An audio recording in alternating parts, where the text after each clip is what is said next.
All right.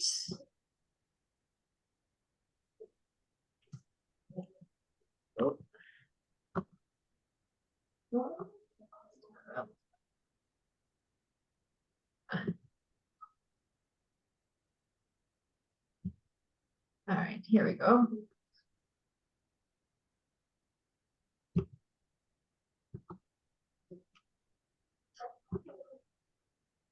All right, well, welcome everyone. Really excited to have you here. My name is Shakufe. I'm the Global Technical Lead with the Early Childhood Development Action Network. Share, are we recording? I'm not sure. So just as everyone has been doing, please share with us in the chat your name, your country, organization, and what you're hoping to learn with us. We're almost reaching the halfway point of the series. We are today in Theme 3, Facilitating Transformations of Early Childhood Systems. This morning we heard from the Palix Foundation and their work in Alberta, Canada, and today we're traveling to California. As always, this effort is part of ECDAN's broader systems thinking initiative that we collaborate with Harvard University with support from the Porticus Foundation. The work has 4 pillars: systems research, systems investing, systems measurement, systems design and implementation. And this series is part of the systems measurement effort. You have an opportunity to earn a certificate. So please complete 7 out of 14 sessions and complete the survey after in order to be able to be eligible to earn your certificate. As always, everything is available for you on the website. All recordings will be available within 24 hours. And to continue the conversation, go over to ECD Connect, where we'll have speakers sharing their feedback on your questions as well. The basic format of each class, we do a quick welcome and introduction as we are now, the main masterclass session, the dialogue, and then a Q&A at the end. Again, just basic reminders for your questions, please pop them into Q&A. For chatting with each other, sharing as we are, sharing resources, sharing feedback, please share that in the chat. Make sure you select everyone so everyone can see it and not just the hosts and panelists. Also for Spanish translation, big thank you to UNICEF, the UNICEF Latin America team. In order to access Spanish translation, just go to interpretation and select Spanish. And we have our wonderful translators, Mitzi and Maria, working with us. So we are now in session 6, where we're going to go into unleashing the power of equity measurement and collective sense making to uncover the roots of population health, resilience, and flourishing, which is going to be led by Efren Aguilar. And we'll also be hearing from Tim Sandoval, the mayor of Pomona, Sarah Mickelson, the deputy cabinet secretary, as well as Hiro Yoshikawa. And I'm going to do a quick introduction of all of them. So just one quick second. Here we go. All right. So we have Efren Aguilar. He's the director of the Early Childhood Ecosystems Transformation Accelerator Lab. Amazing. At the UCLA Center of Healthier Children, Families, and Communities. His work emphasizes the democratization of data and inclusion of local residents in developing community-based planning efforts, actionable research, and place-based funding decisions as core strategies to achieve health equity. He's an autodidact and polymath, and he has pioneered new measurement approaches that integrate valid population measures with ecosystem contextual data. We're so excited to learn from him today. I also love that he describes himself as a professional humanitarian, nerd, and change agent in a constant struggle between balancing altruism, humility, narcissism, and arrogance. Fantastic. Appreciate that. Then we have Tim Sandoval, who's the mayor from Pomona. Tim moved to Pomona when he was just 9 years old. Even as a child, he knew that a community as richly diverse as Pomona was capable of amazing things. As a Pomona High's class speaker, he defended the character of the school and the surrounding community in an impassioned year-end speech. He attended Monteview Elementary, Emerson Middle School, and Pomona High School before finishing his education at the University of California, Riverside. After graduating, Tim returned to Pomona to help others in the community to access college as well. He led Pomona Valley Community Development Center's youth programs, and then taught English at a nearby school. In 2001, Tim became a founding member of Bright Prospect, a mentoring organization that has helped more than 2,000 low-income youth become part of the first generation of their family to complete their bachelor degrees. Many of these youth come to share Tim's passion for Pomona, returning after college to give back to the community. How wonderful.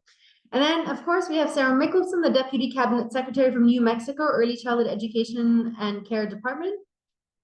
She's the Deputy Cabinet Secretary for New Mexico Early Childhood Education and Care Department, where she supports teams that implement prenatal to 5 programming and policy. She's had the pleasure of working all over the United States in early education systems, like Harris County in Texas. She was the first Director of Early Childhood, the Chief Program Officer of the Oregon Early Learning Division, working for philanthropy in DC and at the Rhode Island Department of Education. She began her career a Head Start teacher. Sarah has a bachelor's degree from the University of Minnesota and a master's degree in urban education policy from Brown University. Excellent. And our early childhood expert, who probably needs no introduction, is Dr. Hiro Yoshikawa, who's a professor in applied psychology at NYU. He's a community and developmental psychologist who conducts work on child and youth development in partnership with NGOs and ministries in Latin America, South Asia, and the Middle East, as well as the United States. His work studies the effect of public policies and programs related to immigration, early childhood, youth development, and poverty reduction on children's development. So with that, I'm going to hand it over to you, Efren. Yeah, thank you very much. It's so exciting. Very humbled and honored to be in the room with everybody. So just bear with me if I have any technical challenges. And also, I hope you can see my screen. So today's conversation is going to be broken up into some didactic sessions and then Q&A back and forth with some of our panelists. So I just want to let you all know that there's a reality in which we are working, and that is that we're embarking on these data-driven practices during a time when data from, by, and for community members have often been extracted and used in ways that have not provided direct supports for the residents and their neighbors. This has made it very difficult to engage very kind of strongly with our community partners because they're, because of all these challenges that we've had in the past. Population data designed to describe community systems have often been misused to draw false conclusions about people. And we are going to be looking at some of our ethno-racial data. Just want to remind us that these are systems level measures. These are not measures of individual people. We hope not to draw any conclusions about individuals, but how the systems are designed to promote or human flourishing, or sometimes to create equity, variations in equitable outcomes. And then data on equity and structural racism and violence, if we don't use them in the right ways and the right reasons, they can in themselves be further sources of trauma. So it is very hard for us community engaged researchers to engage with a lot of quantitative data. So we just have to just let you all know that you will likely be encountering something very similar, even though the context in the United States may differ from yours. This issue about achieving some kind of equality or respect for your community partners is critical. This work that we're doing here is based over 10 years of field work from our data-informed futures team, which provide the measurements that we use, our center ourselves, and the social impact labs that we're running. But we also recognize that this is part of a larger effort. And so a lot of you, particularly the experts in the room, we've been tracking what you're doing, and we've been listening to you, and we've been learning from you as well. And we approach this work with a lot of humility. The data that we're providing is going to be obviously the US context, and we're talking to a global audience. So please just kind of bear with us here if some of the language that we use isn't the language that you use.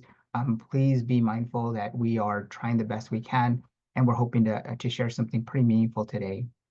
The learning objectives for today is that we want to discuss with you how to design data systems that help you track early childhood developmental trajectories. We're hoping that they can identify equity gaps at the earliest periods of development. They are the most important, and they only compound over time. And that with these right kinds of data, you can illuminate patterns of resilience that can help you with your own learning effort to find out what's working in your communities. We also want to discuss with you how to harness collective storytelling, collective sense making to uncover the community roots of population resilience and flourishing. We know that there's not a single thing that's driving population resilience and flourishing. It may vary from place to place. It even varies from community to community, neighborhood to neighborhood. So so a lot of the data that we find, we're still in the process of trying to uncover that, and our approach is designed to do that. And then finally, we'll end with how to bring this all together to transform your early childhood ecosystem. And so before we begin, I just want to give you some grounding ideas and concepts so that we can all be on the same playing field and then engage better with the data and the conversation that we're going to have. Now, you all know this, and Ekdan is particularly informed around this, but the early years matter. They have major impacts on children's well-being and adulthood. But we also recognize that children develop in these developmental ecosystems that matter. So parents' health, quality family relationships, family routines, living conditions, the built environments, policy, and then other societal factors, healthcare, education, racism, discrimination, all of these have an impact on healthy human development. And they set people on these life course health trajectories.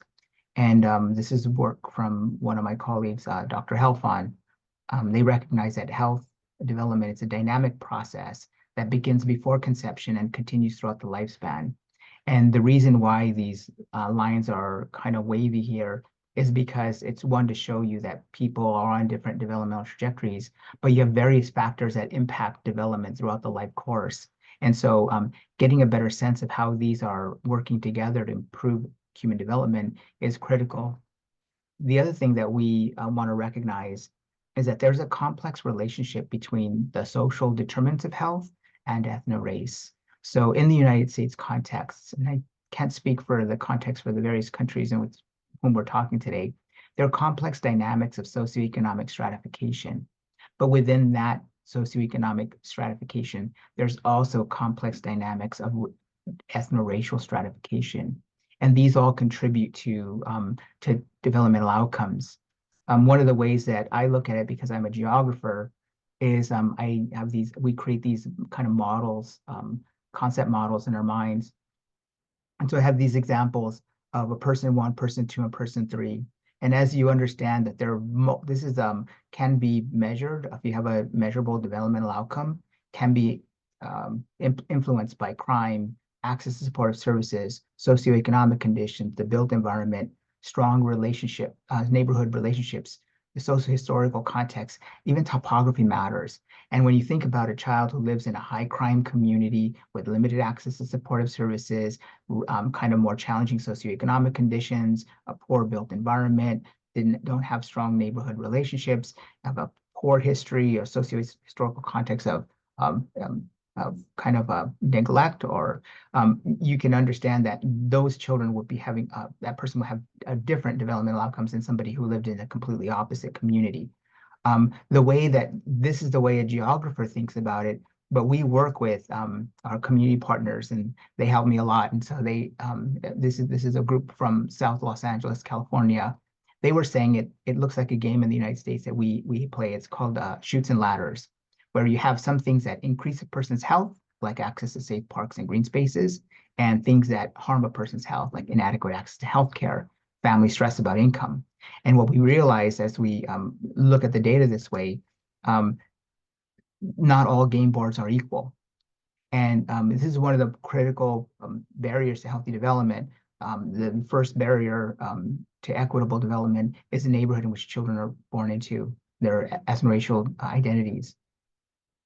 There's also another thing that we need to recognize is that the current dominant strategy for a lot of the work that we do is based off of a marginal risk strategy. Now, this worked when there was 8 to 16% of the population at risk for a particular disease, so early identification and treatment worked. And this required engagement with the service systems, managers, county departments. That's the way it works in the United States context. But the emerging transformation strategy is now that we see 30 to 40% of the population at risk for some of these diseases of despair. That means that we need to engage with the managers of the ecosystem of cities. We need to actually have a population strategy to shift the curve rather than identifying those few people at risk. And the final lessons that we have is that from the emerging promising practices of our partners throughout the United States that we've been working with, that neighborhoods are key units of change. Population strategies are needed to shift the population curves and trajectories.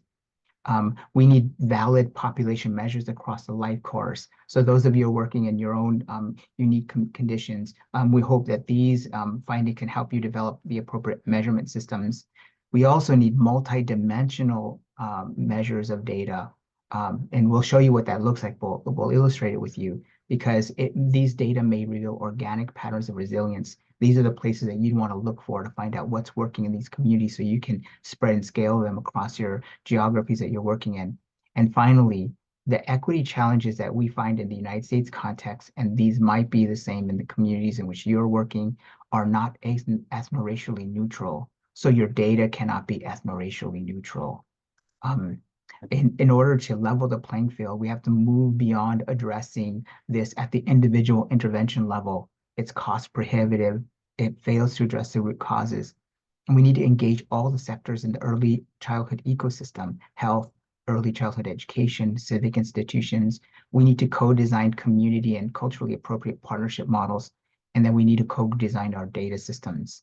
And that leads us into the next session here, which is to talk about how to design these data systems to help you track early childhood development trajectories, the stuff I showed you in that graph before, and also how to identify equity gaps at the earliest periods of development.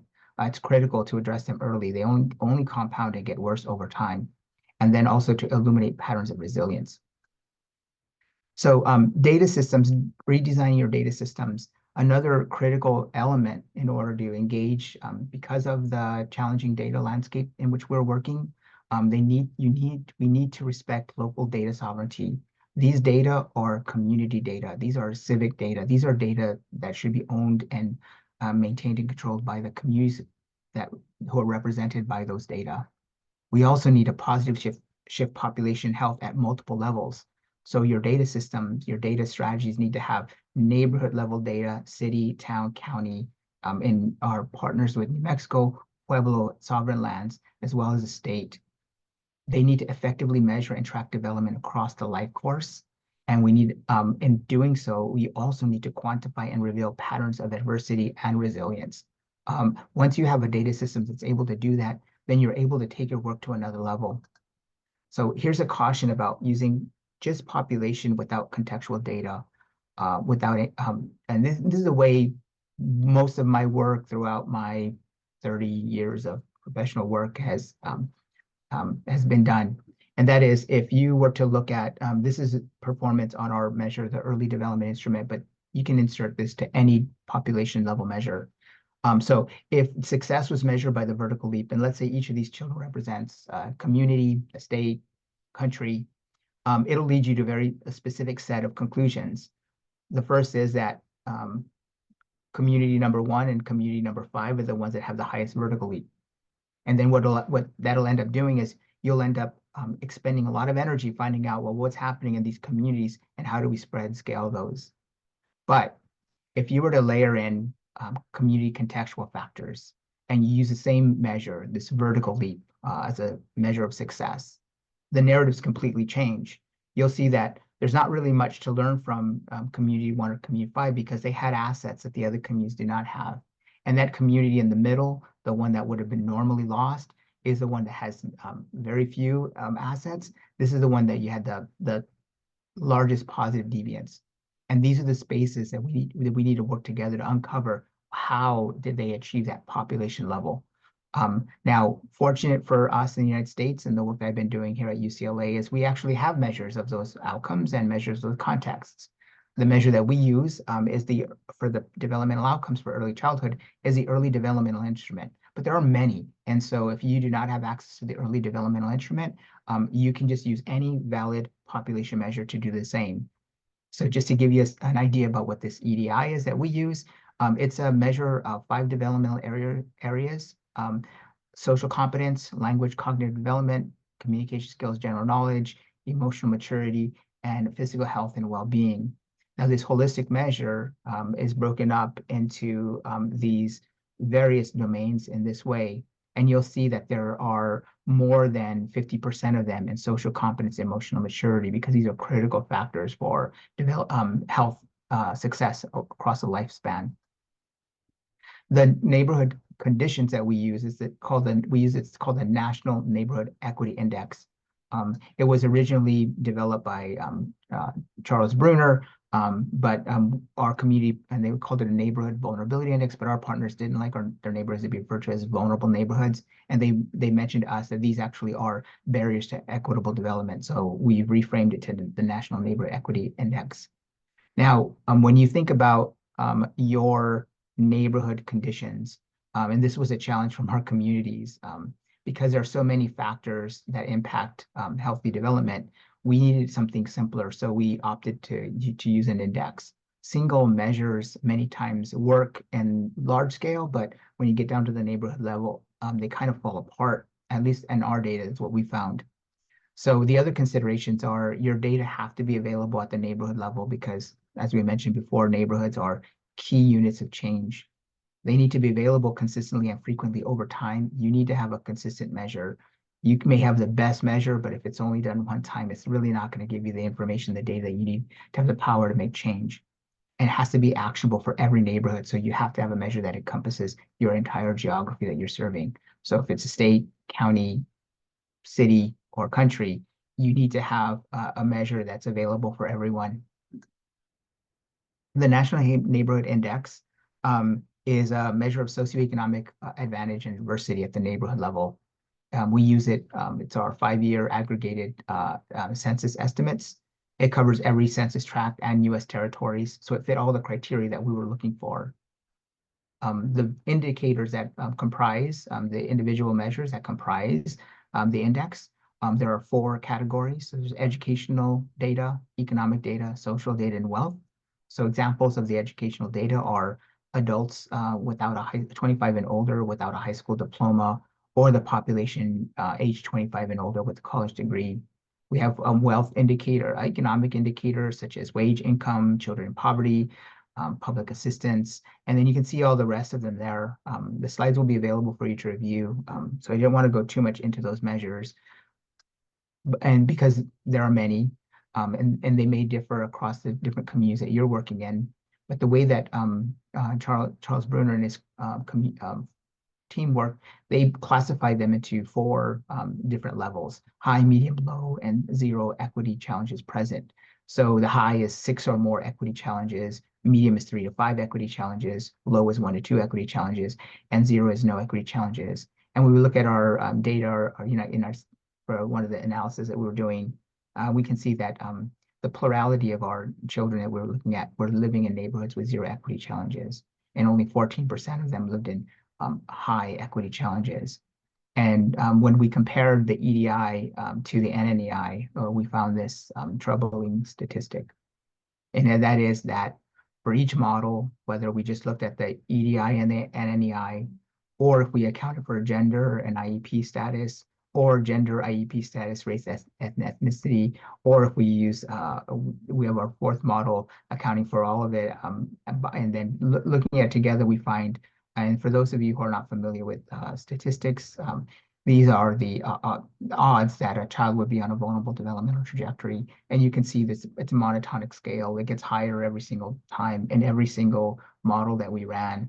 And the significance levels are actually quite high.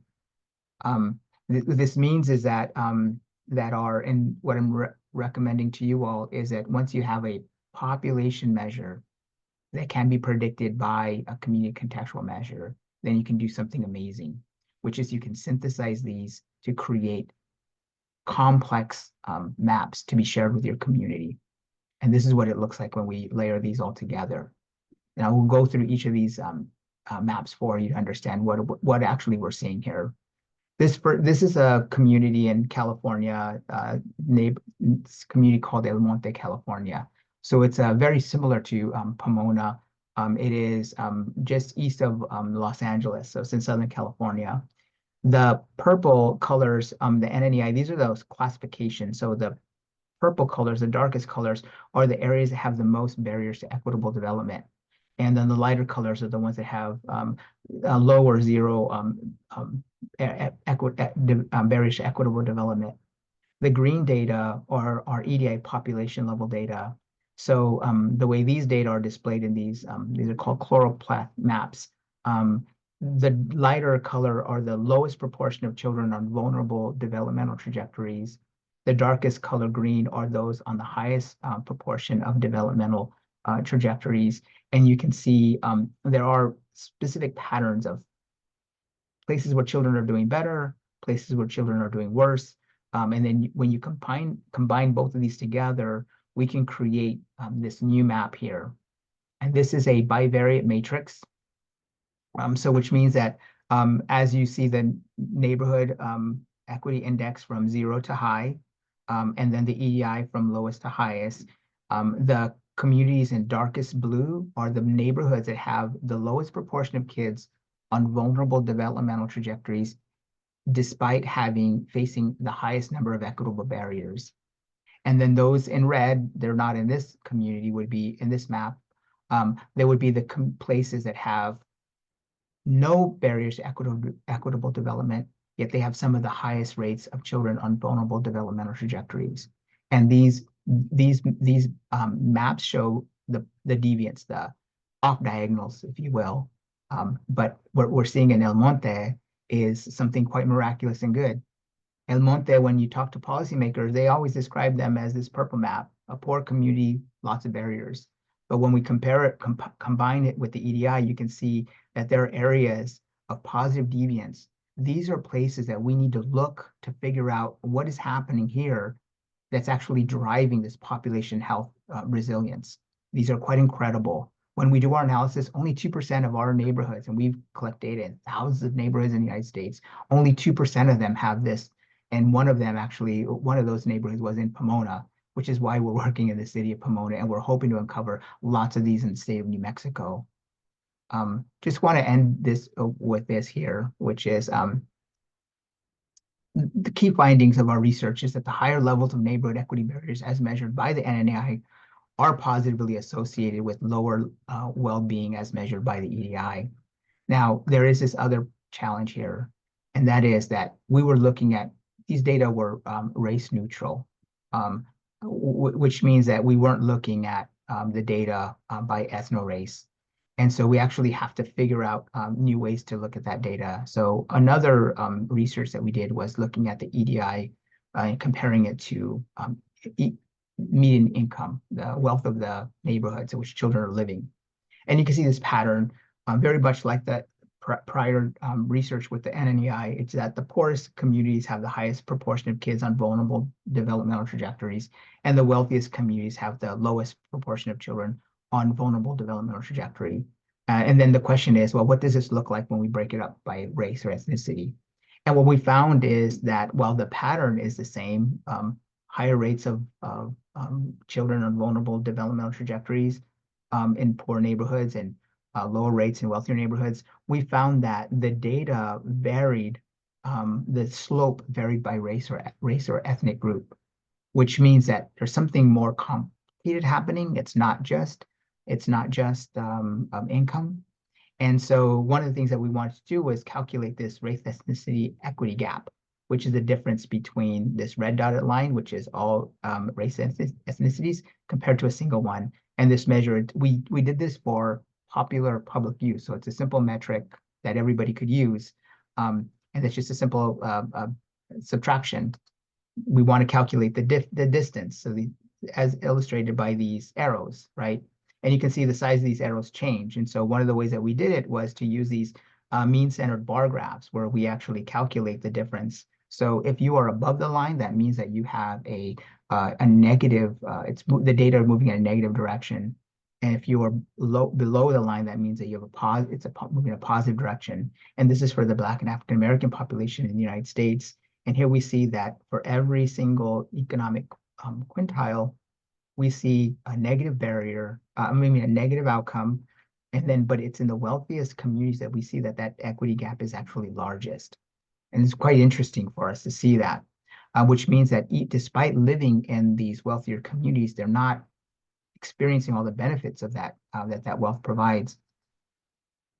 And then so what we can do is we can then look at these gaps, equity gaps across all racial and ethnic groups. And I'll just talk about these patterns really quickly. In the African American Black population, we just went over that before. For Asian, Native Hawaiian, and other Pacific Islanders, you can see that actually the gap is actually favorable to them. They're actually doing better than the other ethno-racial groups. In fact, but what's interesting is that those in the middle income, those are the ones where the equity gap is the best. For the Hispanic population in our national data set, we see that there's actually a resilience in the poorer communities. Children and Hispanic children living in the poorer communities actually have a favorable equity gap, but as they move into wealthier communities, you can see it moves in a negative direction and gets worse, which is quite troubling. For the white population, this is something that gets lost in our discourse here in the United States. The equity gap was actually largest of all in a negative direction across all racial and ethnic groups for white children who live in poor communities. And then, however, when they move into wealthier communities, the equity gap becomes more favorable. And then for other, we saw this kind of mixed pattern. It's hard to make conclusions about that because it's such a large group of other ethno-racial groups. Now, when we're looking at these equity gaps, one of the things that we need to be thoughtful about, again, and I'm going to reiterate that every system is perfectly designed to get the results it gets. So this doesn't mean that our early childhood systems are failing populations, but rather that these data may be revealing the true design of them. And so if your systems are designed to produce equity gaps, the only way to move forward is to transform them. We can improve them, because if they're designed to produce these equity gaps, and if we improve them, then we run the risk of only accelerating those equity gaps. And so with that, I'm going to move on to questions and answers with our panelist, Sarah Michelson. And what I'm going to do, Sarah, is I'm going to stop sharing my screen now, so hopefully people can see you, and hopefully they do. And so I have a couple of questions for you that we prepared beforehand, folks. So you guys are seeing a little bit behind the scenes here. So this is not so natural. Sarah's expecting me to ask these questions. So now, New Mexico, you shared with us earlier, we had a little bit of a conversation here about what's going on in New Mexico, and you've just invested in a statewide effort to build a data system that we just described. So can you share with us why you decided to have a measure that can be reported at multiple jurisdictions, state, county, city, town, pueblo, and neighborhood? Sure, happy to do so. And I know even folks within the United States may not know the context of New Mexico. So we're a large geographic state, small population. There are a little over 2 million people total in New Mexico. For children 5 and under, that's about 120,000 children. And so for any age cohort, we're talking about 20,000 children in each of those years that are enrolled, in this case, in kindergarten, because that's where we're starting. We are using the early development instrument as a population level tool, which is a big transformation and change for New Mexico. We have typically been doing what most states in the context of the United States do, which is measure children's kindergarten readiness with a very kind of blunt and simple instrument at kindergarten entry that measures math and literacy skills. And sort of in our context, we often think of it as is this child ready for school? And what those data tell us at a state level is frankly not a lot. And so we look at charts every year that sort of tell us by race and by poverty, children are doing worse based on the really same narratives we tell ourselves across the United States. And so I think that doesn't help us as policymakers think about how to invest new money.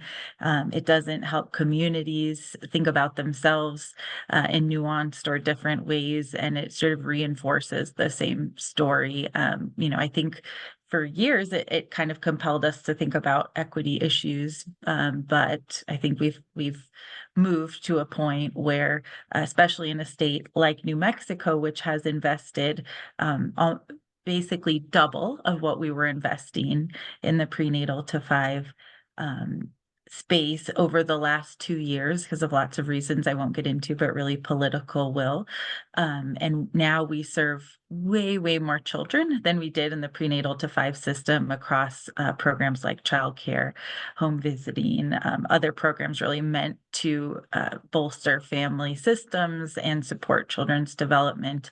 And so those old ways of thinking about measuring child development no longer they definitely do not serve us. And so to be able to move to a population level measurement and also have the conditions in a state where we have dollars to invest and we're building regional kind of decentralized structures in the state to hear from communities and really make decisions based on communities, that became very important to us. One, because as you said in your presentation, different children, are developing within the context of their community and their family and different developmental systems. And right now we don't have data, quantitative or qualitative, at a scale that allows us to have those conversations in communities or make decisions from the state level about allocation of resources, or to even get our partners within the state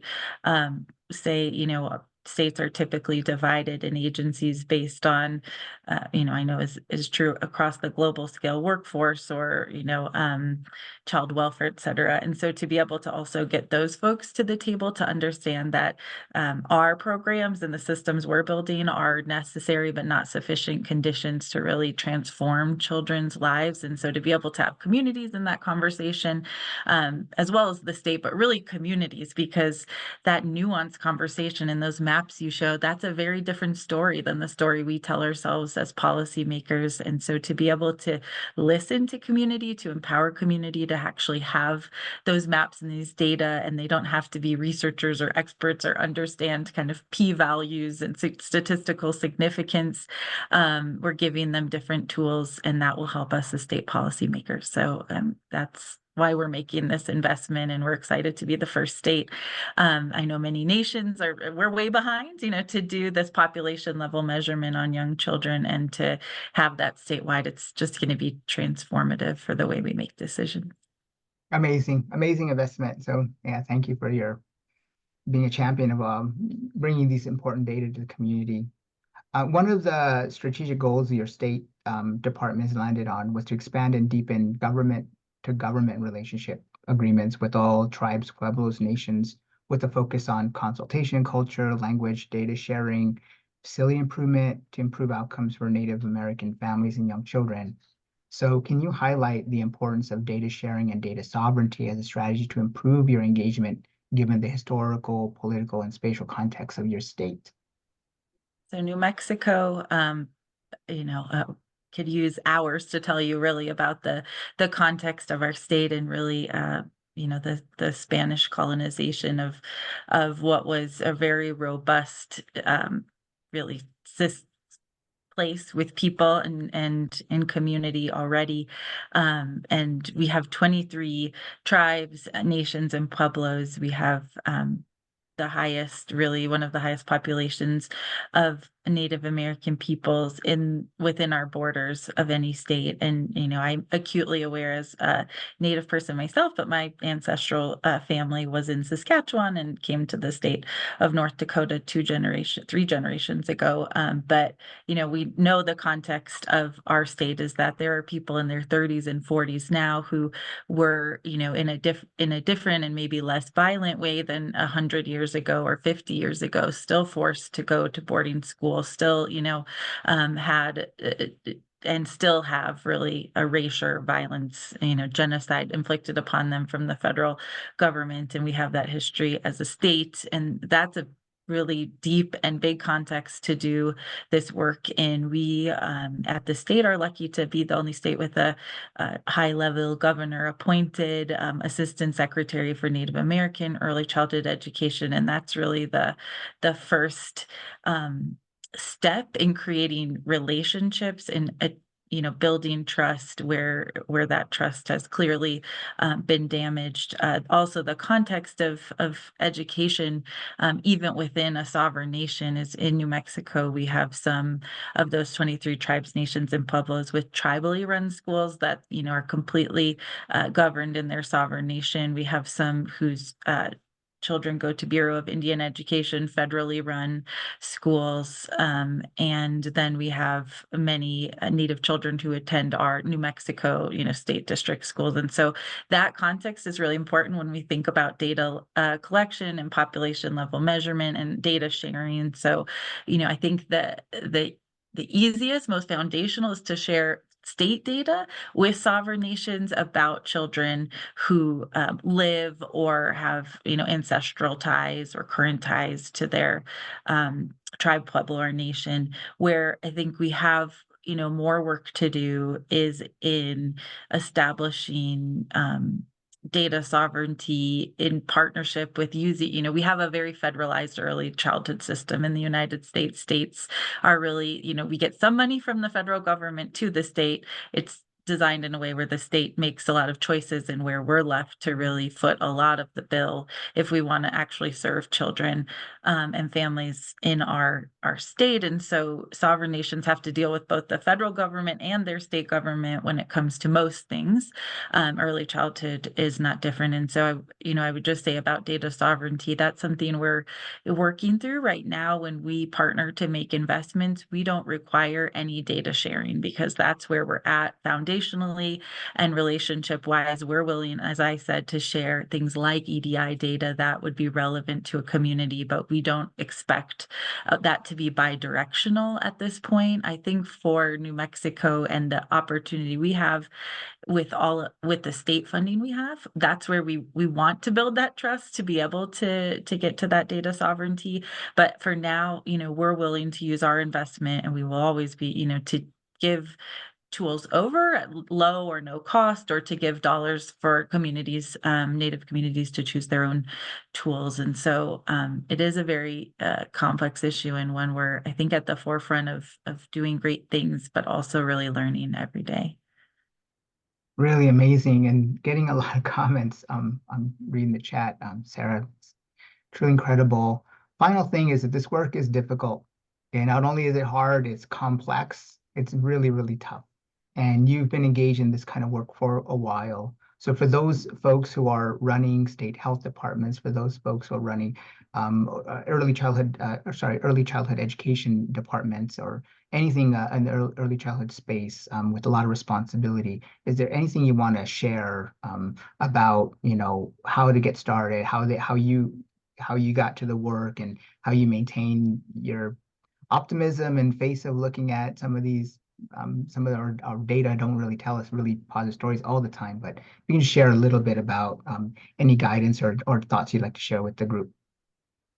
Yeah, I'm so optimistic working in New Mexico, because we're demonstrating that within our political context in the United States, and within a state that is considered very poor, we have our measure of really how of child poverty that sticks out to me is we have 75% of children born on Medicaid, which is an insurance for children in poverty. That means 75% of our children at least live in poverty within our state. And to be able to transform the early childhood system to be more universal, I think for some people sounds counterintuitive, but I think for us, especially with the lens of targeting that universalism really towards families who have who need that support most, is in 2 years is showing really promising results. And just the stories we hear from community about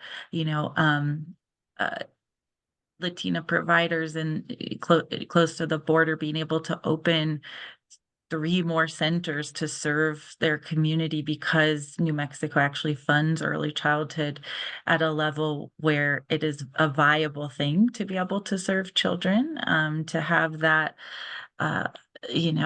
story, as well as hearing just from especially mothers about being able to go back to school, to go back to work, to be able to have more economic viability, which we know is important, I think is really incredible. And it's also taught me that, for us as a government operating this, and also maybe for the greater population in the United States, our lens for government support for early childhood education, as opposed to when you turn 5 through 18, is that it's all about means testing and, are you impoverished? Are you homeless? And the lens that kind of creates is, and the bifurcated system of I'm thinking of those graphs you showed, Efrain, it's created a system that has produced those results. And so many people hold on deep. We have, employees who say to us, when are we going to go back to serving the families who need it? Not this more universal approach. And what I say back to them is that approach wasn't working for the families who need it. That system needs to be totally transformed. And so I really believe that we're seeing more movements in states. I hope we'll see more movement at the national level in our country. But I do think,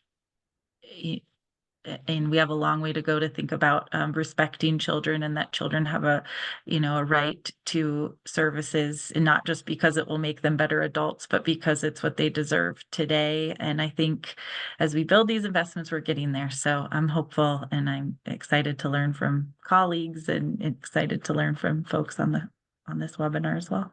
Yeah, thank you so much for that. So profound. Want to just move on,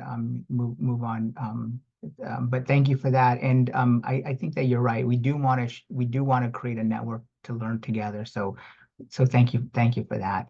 Now let me again, bear with me as I share my slides again. Hopefully you guys can see that, right? So now we're going to cover the remaining learning objectives: how to harness collective storytelling, collective sense making to uncover the community roots of population resilience and flourishing, and also how to bring this all together to transform our early childhood ecosystem. So let me see here. So what we envision is this three-dimensional community-led process that's situated in innovation. One of the things that important that we recognize is that every community is a laboratory of innovation. You're always, community members are always trying to do something to improve developmental outcomes. And so we recognize that, and we walk into these spaces. And many times folks have already, struck gold, yet their data systems were not designed in a way to identify that. And so we're trying to change that as well. The other thing is it's based off of collaboration, recognizing that solutions for complex problems require a lot of minds, a lot of places and sectors working and learning together. And finally, learning, understanding that communities and health systems and early childhood systems learn their way forward by adaptively responding to changing conditions and contexts. Now, we've been launching one of our Vanguard communities is in Pomona. So let me give you a little bit of a brief review about some of the things that we're doing there. The collective sense making and community storytelling, we bring to the community lots of tools. Some of them you're very familiar with. Community interviews, where we just interview parents and service systems managers. You guys are all familiar with that strategy. But then we also have these data chats, and we call them data chats, but in the literature they're called data walks. And this is, again, we're borrowing work from a lot of brilliant folks. So Urban Institute pioneered this data chat.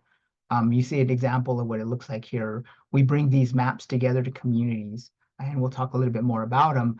But it's really powerful to get a sense of the stories behind these data. We also engage people in creative assemblies, and there's an image of the kind of artwork here that gets created from that. And that's to allow people to redefine the core concepts that are important to understand their perspectives on the early childhood systems. We also are doing ecosystems mapping, and then finally this leads into the Three Horizons approach.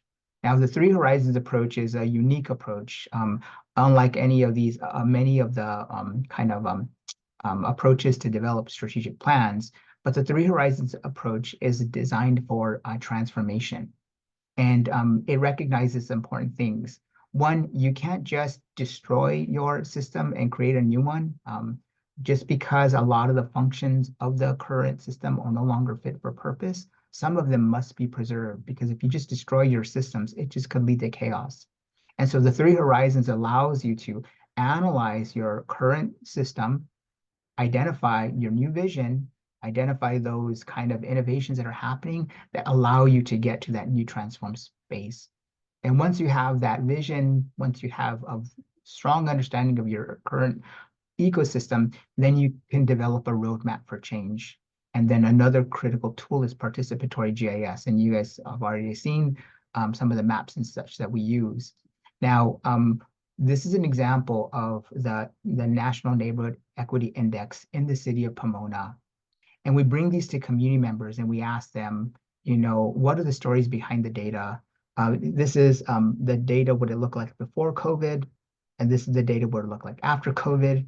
And before COVID, kind of there was two geographies where the barriers were concentrated. But after COVID, you saw it kind of spread. It got less deep, but more distributed. And then we saw with the previous analysis, as these conditions spread out, it has a negative developmental outcomes. And then we bring these data to the community as well. And this is a change over time, looking at whether or not things are getting better, which would be the blue, or things are getting worse, which would be the yellow. And as we saw, as these negative community conditions spread throughout the county, we saw kind of like larger geographies of challenges. And so we asked communities, are these the data that they were expecting to see? Are they surprising? And then what other information might be help them understand? And then finally, we take them through the resilience maps. And we saw before COVID, we saw geographies with positive deviance. And then as things got worse, we only have one remaining community with still positive resilience. And the question then would be like, what's happening in this particular community? And we take them through these kind of in this direction. The first maps, the negative conditions, it's more of an appeal to the heart. It gets people activated. They want to do something about it. And then we get them to be thoughtful about the data. It's appeal to their mind and their thinking. And then these last maps, positive resilience, is appeal to their spirit. What can they do to facilitate and expand these resilience patterns? So it's quite important approaches that we use, participatory GIS, collective sense making, to understand what's happening. Our general approach is that we want to activate, and this is, I'm using cities because it's American context, but it's the local municipal governments. We want them to adopt new identities, a sense of purpose in promoting child well-being. We want to rapidly innovate and improve through collaboration, and we want to shift power, embedding community voices into the policy, planning, development, into citywide or local municipality-wide cross-sector systems for improvement systems improvement. And then we also want to catalyze sustainable change, which means we want to pass policies, re-engineer structures, leverage new and funding sources, and transform the ecosystems for the reasons that we laid out before. Our process is simply, it's a three-step process. The first is to understand the current ecosystem, to understand how the early childhood ecosystem functions, performs, and equip problem solvers with new data tools.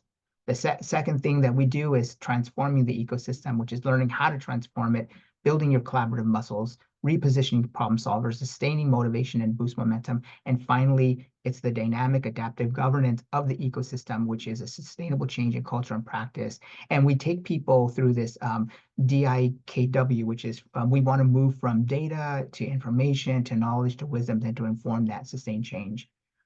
We use a number of tools, so this just want to dig in a little bit deeper. We perform landscape analysis, key informed interviews, data chats, community storytelling, radical listening, stakeholder engagement. For the transformation, it's selecting the North Star, that vision of what they want to do, curating the transformation roadmap, designing your learning process, identifying measures, building dashboards, launching the PDSAs, the improvement cycles, and then finally the dynamic adaptive governance structure. We want to power shift, culture shift to understand resilience as an emergent property, establish long-term financial mechanisms, and residents are valued as a sustainable human resource solution. Now, I want to focus on the learning really quickly before we move into our Q&A with Mayor Sandoval. We want to spread and scale the things that are working. So this is a infographic of the diffusion of innovation in a learning network. Now, a lot of you have been involved in traditional place-based initiatives. They usually result in variegated outcomes. So for place 1 through place 8, you see different levels of outcomes. But if you actually, and then what ends up happening is evaluation is done after the fact, and then a report is done, and then people are presumed to, adopt what happened in place one. But if you do a meta-analysis of what happened, you find that often there are common obstacles that communities face, and just some of them were able to, overcome those obstacles. And so what we do is we want to develop a way that once we get through communities and they get past their first obstacle, and a learning network, the communities that were kind of lagging behind can adapt what the successful communities have done in real time, so that they can actually also overcome those barriers. And then as new barriers arise, and they get better at learning together, then the other communities again, who are lagging behind, can then catch up to the lead communities. And then finally, again, in real time. And then finally, a situation happens as your learning and network innovation, your learning network grows, people get better. And so that regardless of where children live, they can flourish. So it's important. The reason why we mention that is because your learning system is going to be critical for your success. When you find those patterns of positive resilience, you can then figure out what to do. So now I'm going to stop my sharing so that we can see Tim Sandoval, Mayor of Pomona, for Q&A.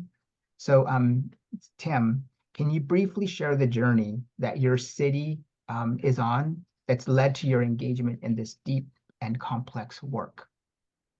Yeah. Thank you, Ephraim. First, I just want to say this is an impressive group of panelists. I am clearly the rookie of the group, but incredibly honored to be here with an amazing group of presenters and participants, all who are committed to building an ecosystem that allows our children to prosper and to realize their full human potential. So I just want to thank all of you for your work. For us, it was in the city of Pomona. It was April 21st, 2004, almost 20 years ago to today's date, that a 16-year-old Pomona teenager killed a police officer as he was walking into a county superior courthouse that lies in our civic center. Well, the initial community reaction called for police to crack down on the gangs. A group of dedicated and committed community members channeled their anger, and in the years after this tragedy, they collaborated and produced the Pomona Youth and Master Family Plan.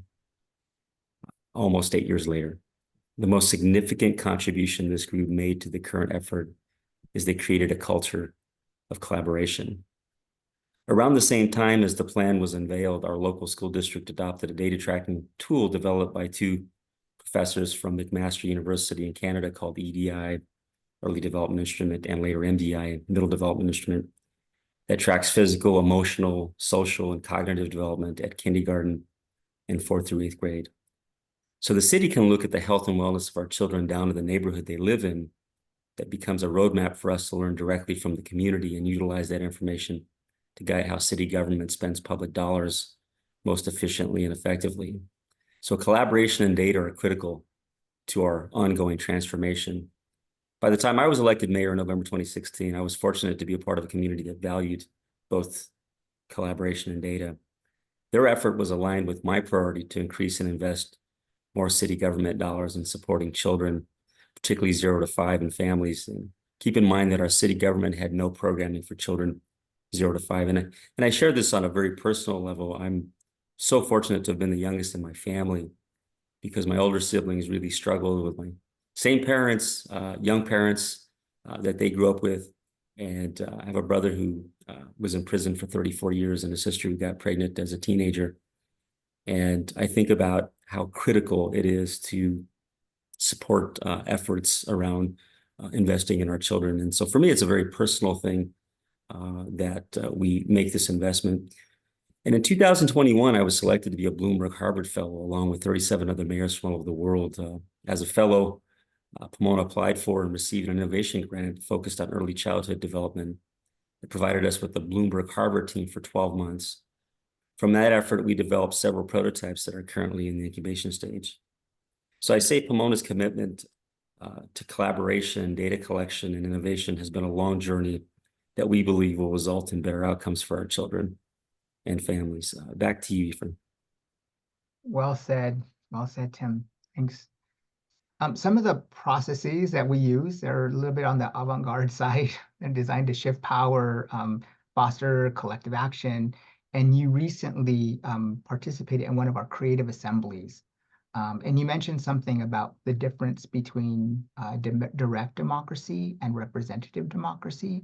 So can you explain those concepts for our audience members? Yeah, no, absolutely. And I think all of us know that community members often feel as if their voice doesn't matter. Pomona is no different, but we are consciously working to change that.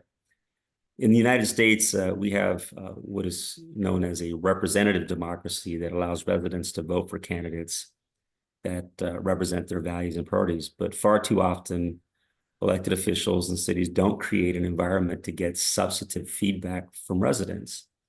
For example, the city organizes a community meeting attended by a handful of people, often the same people. That doesn't truly reflect the broader interest of the community. In Pomona, I, along with others, are working to change that. As we try to understand the challenges and work toward solutions, the role that community plays in problem solving is crucial to our success. So I sort of liken it to direct democracy, right? Where people have the opportunity to participate directly in policy making, in budget decision making. And I wanted to share the two strategies that we've utilized to get community feedback. One is through the first strategy we implemented came from the Bloomberg Harvard innovation work and was really centered on interviewing community members. And I remember the chief of police and I met a single mom at one of our local parks to just get feedback from her about her experiences around raising children in Pomona and what her experiences were like. And it was really telling to hear from her how she said, I don't even use the parks in the city because my family doesn't feel safe. And I know there's programming in the parks, but I feel like I have to go to other cities. And I think sometimes we don't always hear this in our traditional community meetings that we have. But one of the things that was really clear, she just appreciated the fact that we made time for her to listen to her. And of course, we wanted to reassure that her voice mattered. The second strategy, which Ephraim referenced, was the creative assemblies that bring together a group of about 12 to 15 people over a 6-hour period to imagine together and to envision what a healthy and prosperous community looks like for our community.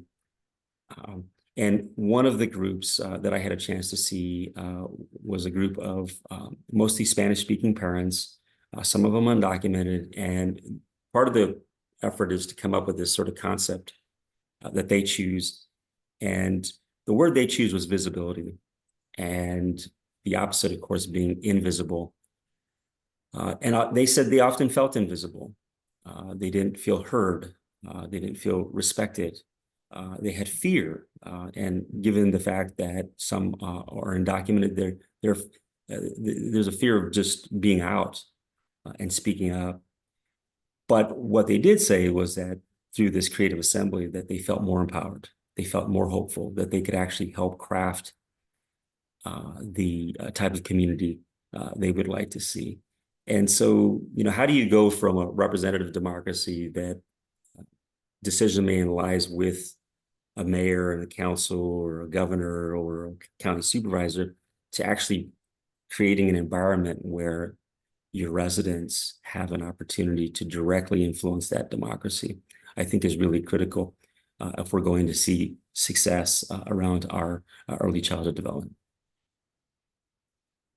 Very amazing. Finally, the sustainability is one of the areas, and I just want to recognize that the people of Pomona recognize that they re-elected you. So congratulations on your victory. Thank you. So sustainability is one of the areas that Pomona has been thinking about from the start.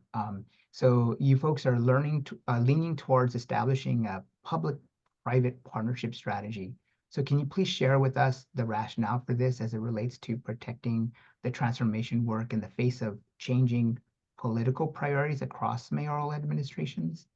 Yeah, this is why Ephraim and I say I'm sort of the rookie on this team here.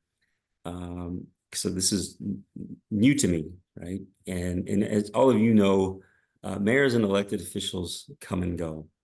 And it takes time to transform systems that have largely remained the same for tens of years. In Pomona, I've been fortunate to serve as mayor for 8 years, and I was, as Efren referenced, I was recently elected to a third term that starts later this year, which means I have 4 more years. And I have to admit that I was deeply concerned about where is this work going to go from the city side of it if I didn't win, because I've been a champion from day one for our support for our children. And so, so how do we ensure that political change doesn't result in the abandonment of this work to improve childhood outcomes? And so shortly after I became mayor, of course, as I expressed, I worked with my council colleagues to increase our spending by tens of millions of dollars on early childhood development.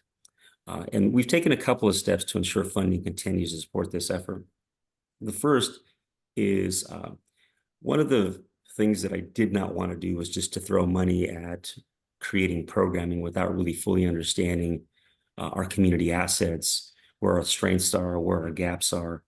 So we've undertaken an asset mapping effort that begins to look at all the organizations that exist in the community. What work do they do? How do they support children and families? Where are the gaps? How do we close those gaps? And how do we make sure that we get that information directly to our residents?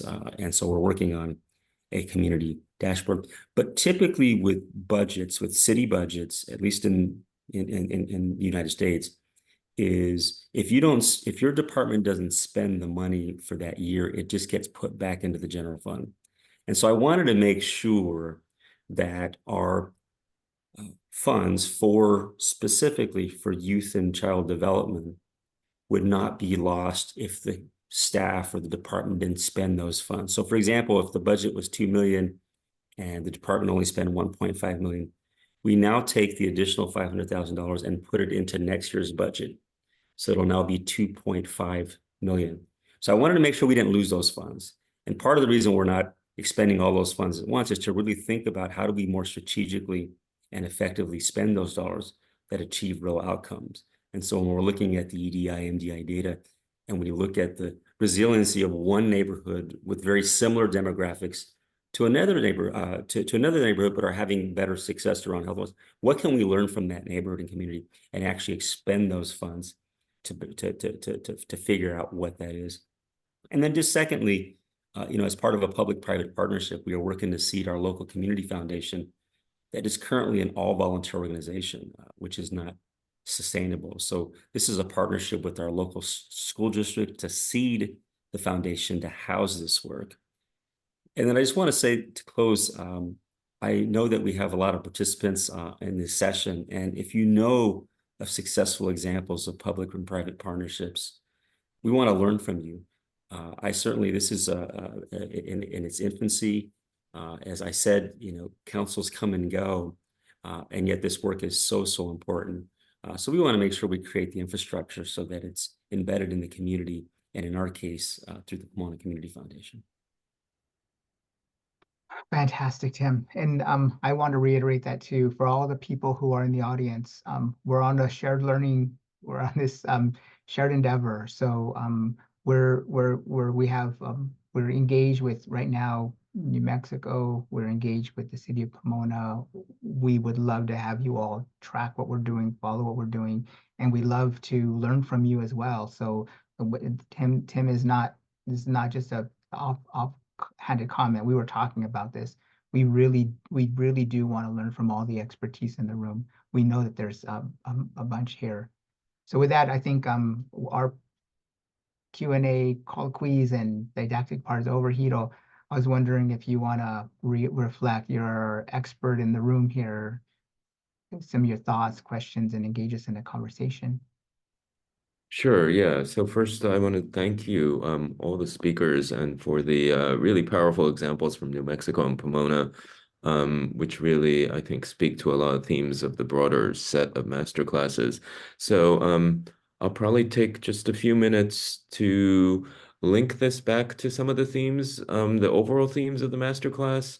Link it to the experiences of one middle-income country, Colombia, because I know the majority of the audience here are from low and middle-income countries, around some very similar kind of strategies related to some of the kinds of data systems and community level and equity work that you were talking about. So we can make those links. And then I think maybe we should open it up to some of the Q&A and chat questions.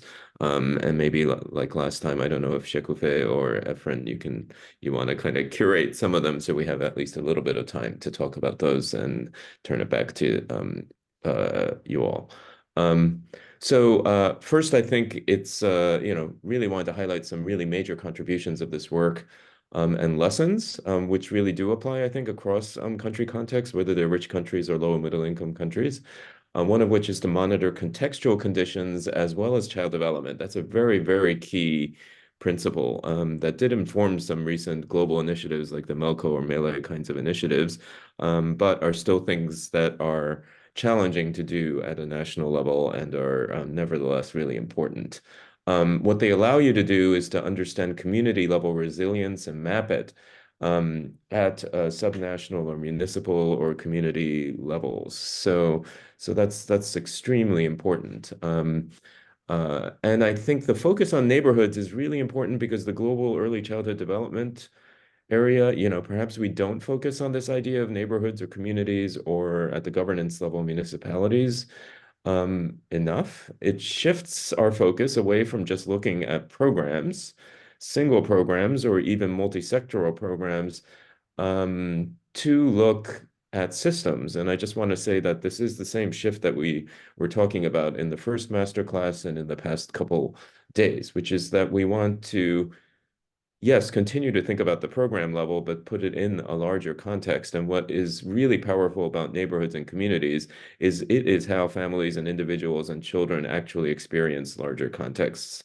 because their lives are not just about programs, right? As we've talked about multiple times. So neighborhoods are how families, providers, stakeholders, and children experience those contexts. And then the approach of kind of getting the sense making and the experiences of individuals in communities to essentially get community narratives that interpret the kind of population-based information about community resilience. This reminds us that communities are interdependent networks of schools, centers, families, workplaces, livelihoods, and then that each community is also affected by the larger systems, right? Policies and political systems. And so just wanted to make this link back to the systems ideas that have been part of this master class series. And there was a great question in the Q&A about community level. How do we what are the indicators at the community level of resilience? And by definition, they can't just be about groups of individuals, but they have to be about networks and institutions and social organizing and how power is distributed, resources and human capabilities, and how they're distributed in the community. And the fact that collaboration has to be part of the solution, I thought that was very powerful that Pomona, over 20 years following a big community crisis, developed collaboration as a culture around working with youth and children and the stakeholders. So I think that's really, really important. So then I think I wanted to kind of say a couple of things that the country of Colombia has been doing that are examples of the kinds of themes and show what is possible at a subnational level. It's still kind of a work in progress, but they do have a national ECD policy that's been in place since about 2010 called De Cero Siempre, which means from zero to forever. It has, over the past 13 years, become part of national law. And just to accentuate that the United States does not have a national ECD policy, but De Cero Siempre is a permanent part of the national legislation in several dimensions. And they have started to build a national monitoring system. First of all, their successes have been to increase access to multiple services that they call atenciones, across social protection, vaccination, monitoring of growth and development, nutrition, education, culture, and participation of families. And started by expanding services to the 300,000 most vulnerable kids in 2010, and then across several presidential administrations, somehow managed, despite all those political contexts, to keep increasing the coverage. Another 600,000, another 400,000, another 600,000, so that they could actually reach the majority of the vulnerable. And I think there was a question about how do you reach universal services in countries that don't have these resources. And Colombia used an approach that is quite similar to what many countries use, which is sometimes called progressive universalism, which is you start with the vulnerable and then expand from there. And they used a multinational vulnerability index that's used in their social protection system. And I think this multidimensional, acknowledging that poverty is not just about economic factors, but understanding much in the way that I think those neighborhood indicators were multidimensional.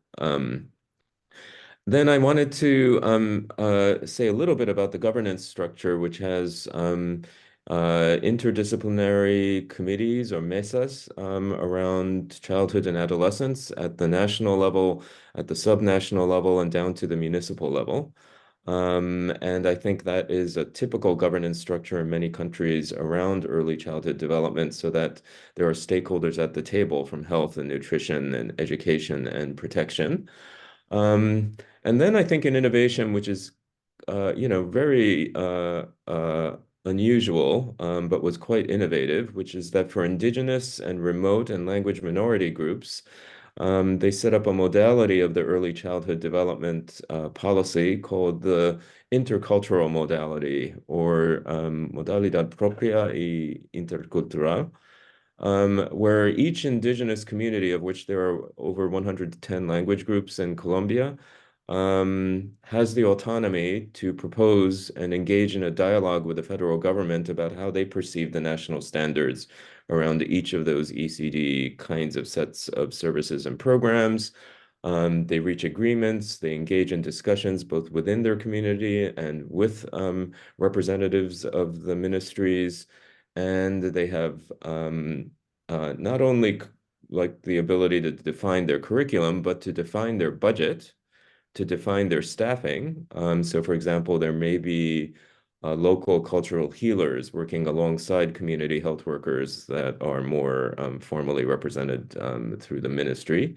They have planning sovereignty. They're moving towards data sovereignty, but as was mentioned before, I think this is an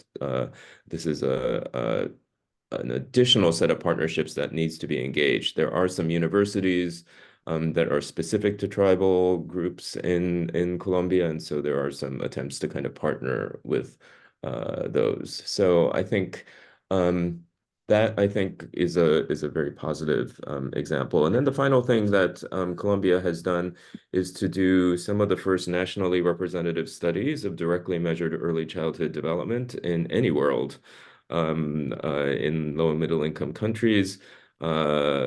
And a tool was piloted, adapted for the country by the multi-sectoral governance structure of the national policy. A first national study was conducted in 2017 and 18. This has now been written into national legislation as something that needs to be done periodically. And this is going into all the kind of public early education centers and observing the quality with a validated tool, and then adding to that the IDELA, which is the Save the Children direct child assessment. And so I think that's one approach. Of course, Australia has taken the EDI and implemented it at the province level. And I think the huge advantage of that is that you can reach every child, right? And so that's whereas nationally representative data do give a national picture to inform professional development systems, to understand which parts of the country might be having more quality issues and what particular areas of, for example, teacher-child interaction. So this was a big advance in low and middle income countries. And so again, this notion of kind of just getting child development data, just getting context data, each has their limitations, but if you get both, you have the ability to really directly influence professional development, quality improvement, and how to target resources to particular areas that might be most needing to benefit from improving quality. So I think that leaves about 10 minutes for perhaps we can turn to some of the questions. I don't know whether Shekufe or Efren, you want to. Yeah, thank you, Hiro. And I'm love that you and you close with that, because that's what we're hoping to do. We're hoping to use these data, then work with communities to find out, hear from them, like how that population level resilience manifested.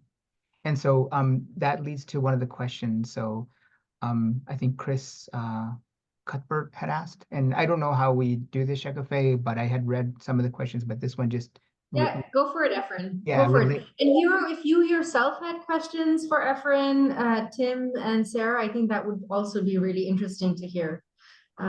So Hiro, maybe we start with you, and then Efren, we can go to other questions. Do you have, Hiro, any questions for the panelists?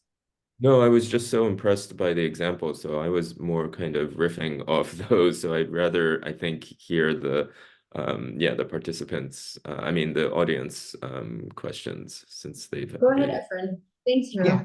And sorry, it's Elizabeth Spire, but we will get to you as well, Chris. So sorry about that. But Elizabeth Spire had asked, a lot of the narrative on resilience is focused on what children have as individual characteristics that you can check off on a list. It's very similar to like the ACEs, but just for resilience, right? So what are the implications of this work for how the field should be thinking about resilience? And the way that we do it, these are population level resilience measures that we're using. Again, these are systems level measures. The idea is to measure what the system is producing. And so because we're looking at that, we see resilience as a kind of a dynamic process, not static. These resilience patterns shift over time. But really, it's really looking at the population level. And the reason why we use a population level is because we want to move away from putting the responsibility and the onus on the small, fragile shoulders of a 5-year-old to change, be responsible for all the outcomes that people are looking at, but really use them as they're designed to keep a track of the way the system is performing. And when you get population level resilience, that's something significant, needs to be explored. So that's what we're hoping to do. And we're hoping that more and more people actually adopt this practice as well. There's a lot of other questions. One of the questions I tried to answer because I'm not technically savvy with the chat was, how do you get involved if you have some technical skills? I believe that my contact is there. You can reach to us through LinkedIn if you want to send an email, but please reach out because we do need help. This work is very, very complicated. It's very complex. And so any support on the work that we're doing, publications, research, all that stuff, we are looking for partners to help push this forward. We're on the beginning part of a shift of approaches, and so all the support we can get is we're hoping to get all the support we can. Here's another question, and I'm sorry if I get your name wrong. Seda Dur Shawar. If I got the name wrong, I really apologize for that. What challenges are typically faced when implementing equity management and collective sense-making approaches in public health initiatives? Now, this is going to be an answer that many of my colleagues are not going to like. I'm not saying Tim or Sarah, but some of the colleagues I work with at the university. And that is that experts feel that they have the answers, right? And there's something about, in the United States, we have, it's called Clinical Translational Sciences, CTSI. It's designed to close the no-do gap. The no is furnished by the clinicians and scientists, and the do is what the people in the field are actually doing.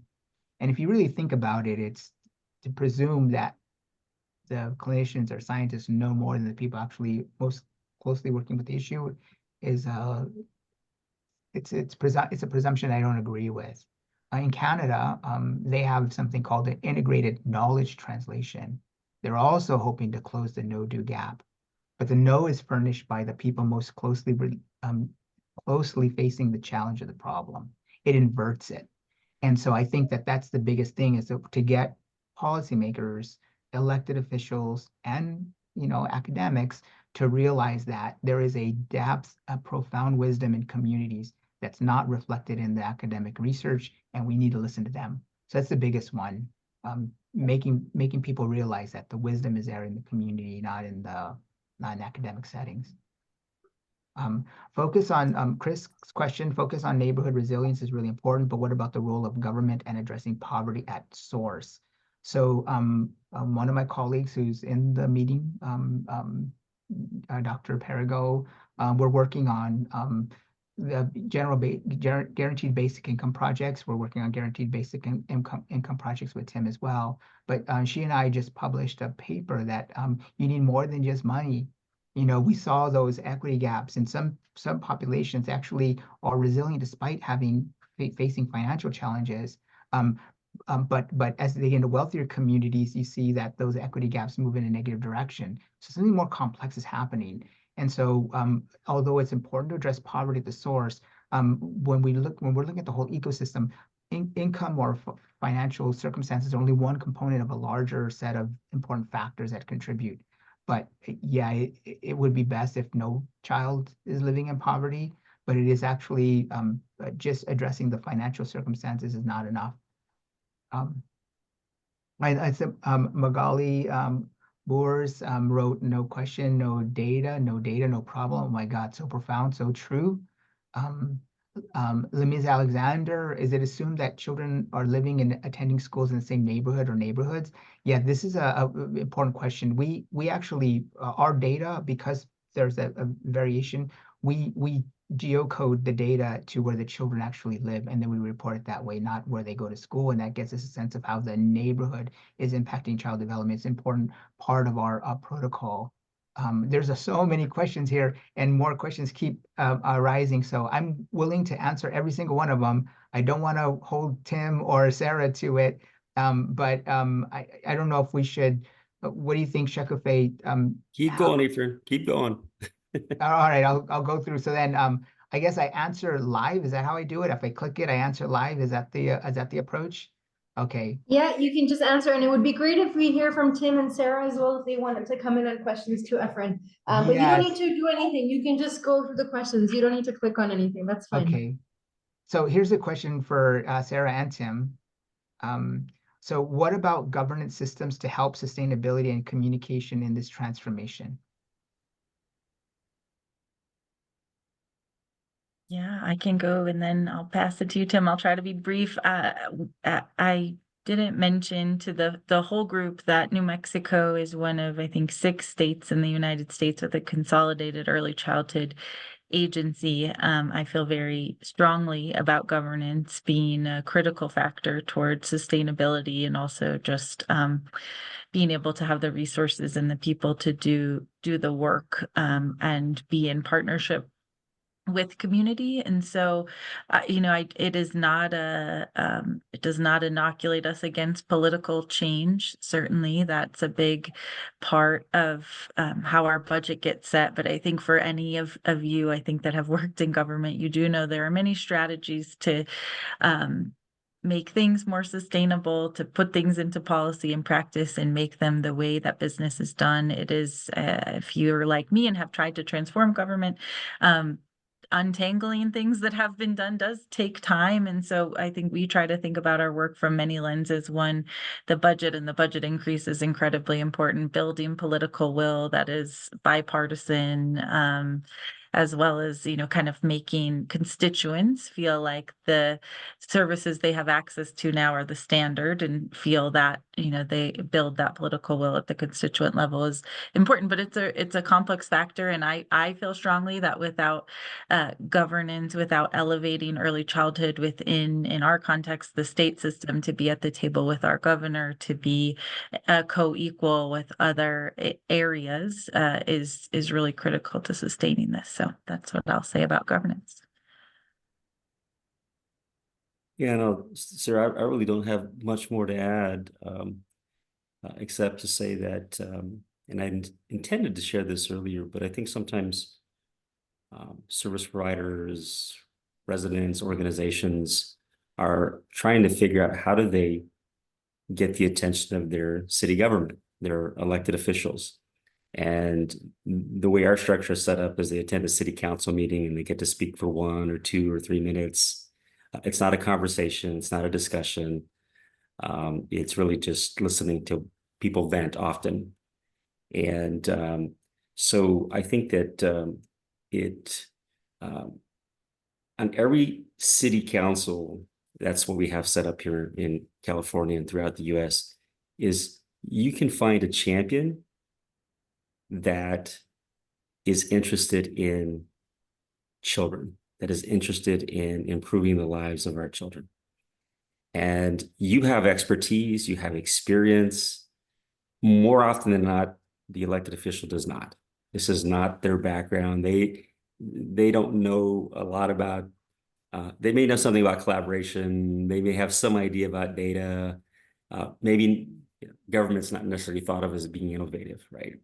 So that's what's been so helpful to me is other people that I've been able to tap into, to learn from, to collaborate with. I've just been able to grow so much such that as a decision maker that has power, right? And I don't mean power in a negative sense, but in a positive sense, to be able to redistribute a budget that largely goes to public safety in the form of police and fire. How do you begin to change that, right? And I think that it has to be a collaborative effort between the policymakers and the community, but where we meet each other, where the policymakers meet the community where the community is at. And so I think that is so critical to change. But if you're out there and you're trying to figure out how to do it, you can get a good sense of people just by watching 1 or 2 city council meetings about that potential ally that can be helpful to you to be able to actually have a real impact on the decision makers. So that's what I would offer.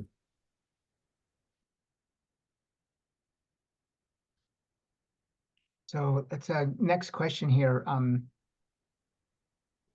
Seoyeon Min, I hope I got the name pronounced correctly.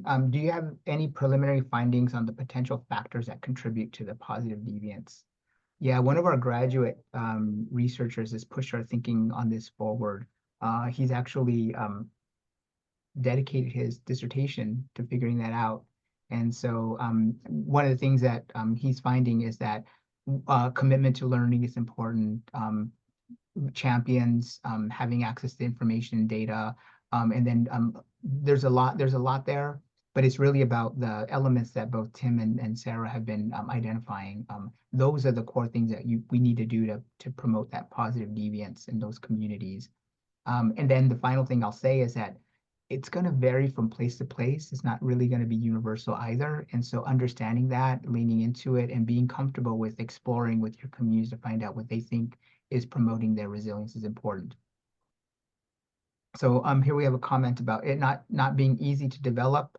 So Deanne, an ECED in Indonesia because some big gaps in the community from economic, cultural, and geographic factors. Are there any suggestions how to do this? And I believe Lily Tandaliling responded, but I can't read that. I'm not familiar with the language, so I'll presume that she answered it effectively.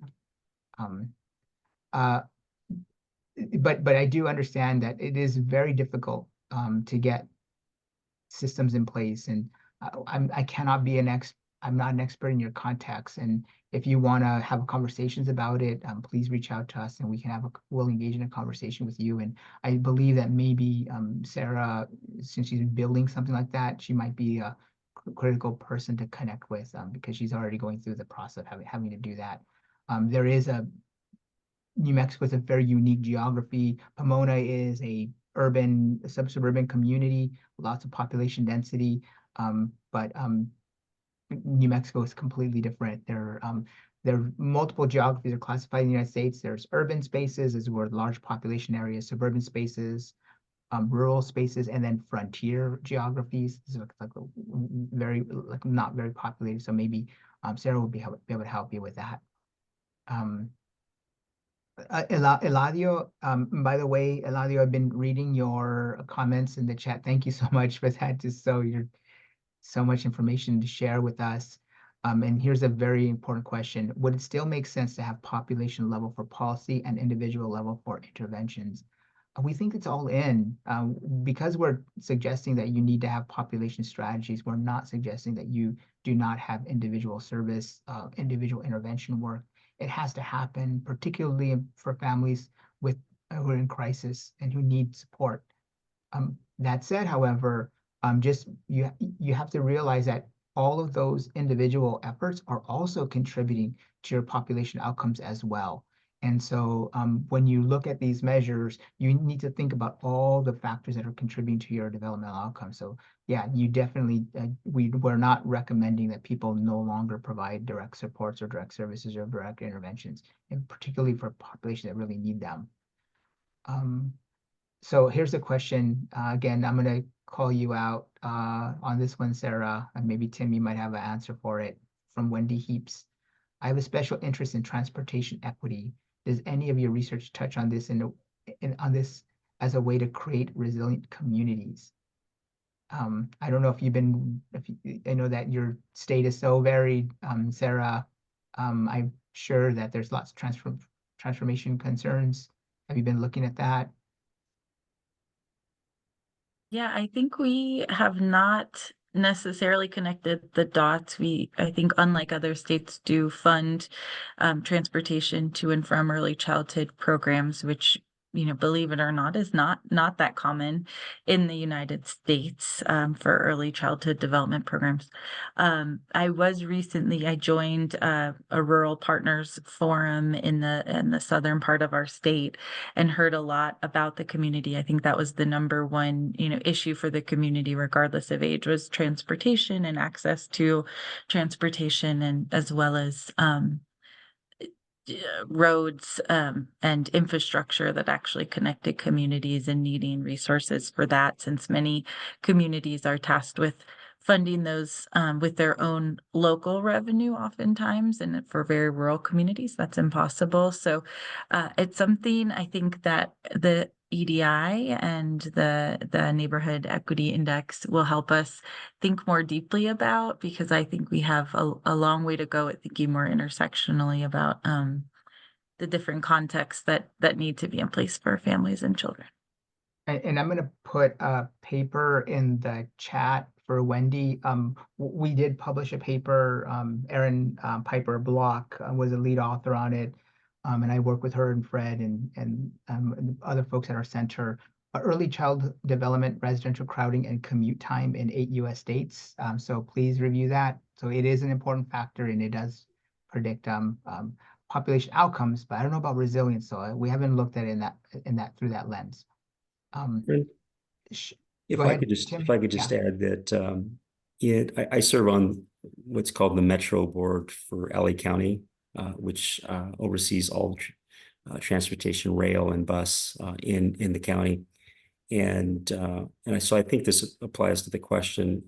We have what's called the Metro Go Pass program, which is a fareless system for K through 12 students and for community college students. So any student can ride our public transportation system for free, whether it's to get to school or whether it's to get to a museum or to get to the beach.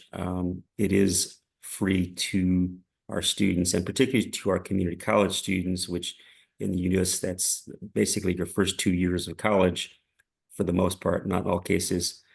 It gives them the opportunity, oftentimes when they don't have a vehicle, is to be able to use our public transportation system to get to school.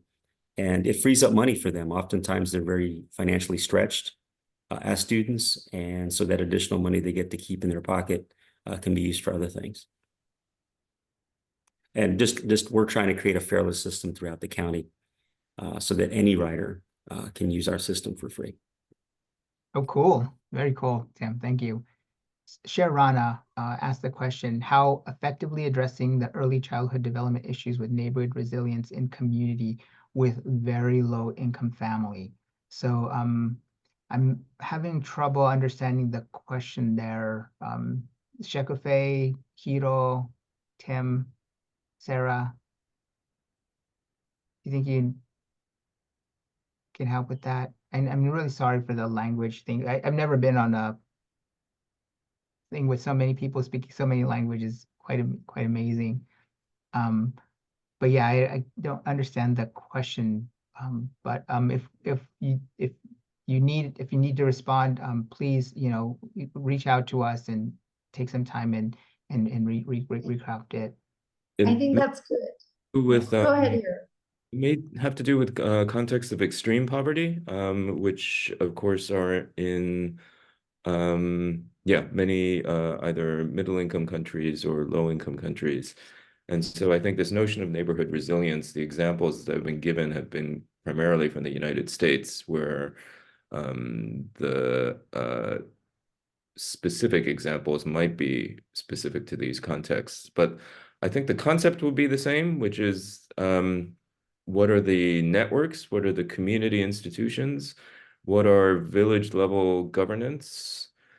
How do resource flows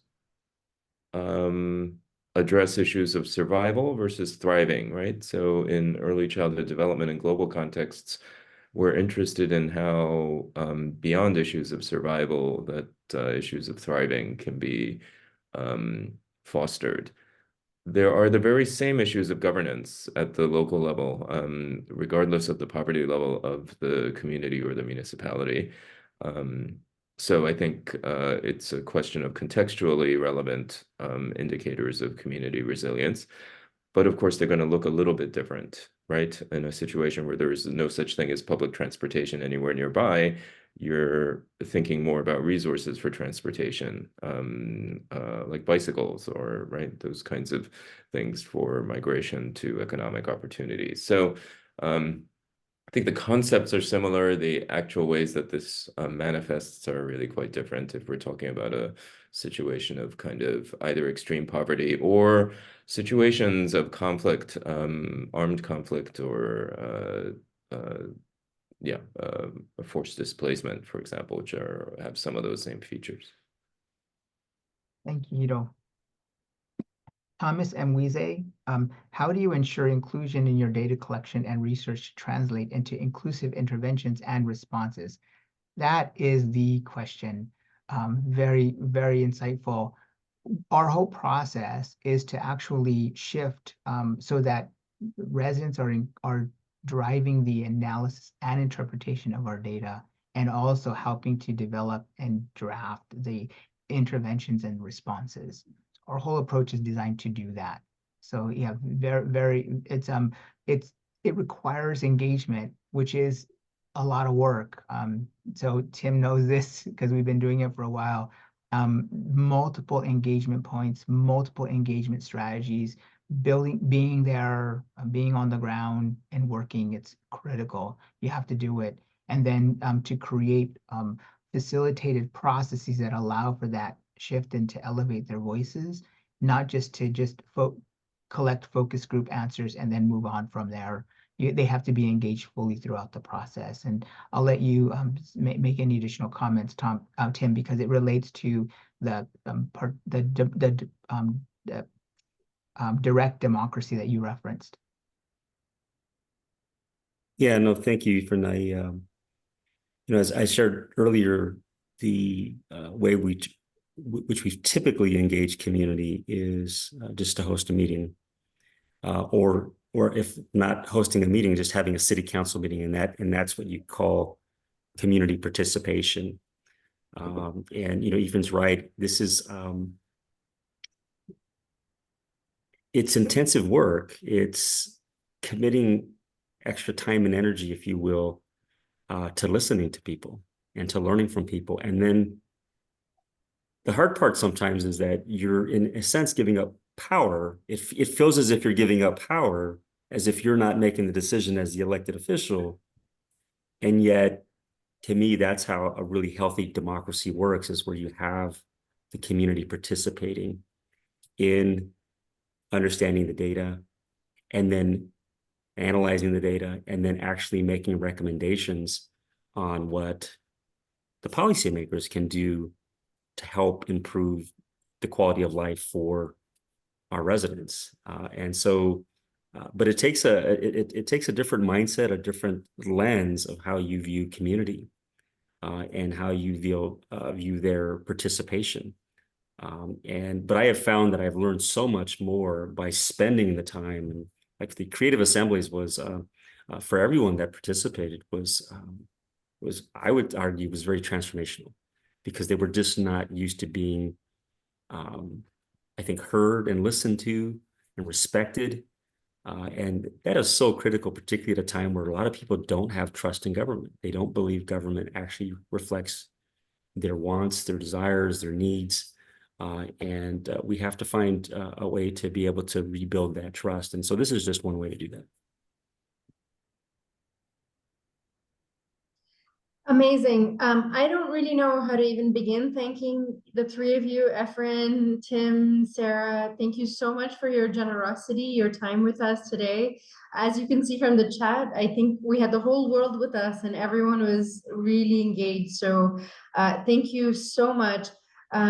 Yes, thank you again. I think we all need to go back and rewatch the whole thing and look at it in more depth. So thank you so much again for being so generous. And colleagues, please remember to sign up for the sessions next week. We start again on Monday. We have 8 more sessions to go, and you can always catch up on the videos. All the videos are already up on the website. So this is free for everyone. So please share widely. We hope to benefit as many people as possible. So thank you everyone again. And thank you, Tim, Sarah, Efren, much appreciated. Thank you, everyone. Thank you. Bye, everyone. You all. Thanks, everyone.